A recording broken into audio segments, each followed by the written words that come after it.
ಸರ್ವಶಕ್ತಿ ಶ್ರೀ ರೇಣುಕಾಂಬೆಗೆ ಚೆಲ್ಲಿದರು ಮಲ್ಲಿಗೆಯ. ಆದಿಶಕ್ತಿ ಸರ್ವಶಕ್ತಿ ಶ್ರೀ ರೇಣುಕಾಂಬೆಗೆ ಚೆಲ್ಲಿದರು ಮಲ್ಲಿಗೆಯ.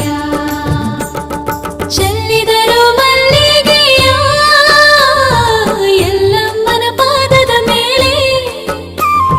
ಚೆಲ್ಲಿದರು ಮಲ್ಲಿಗೆಯ ಎಲ್ಲಮ್ಮನ ಪಾದದ ಮೇಲೆ.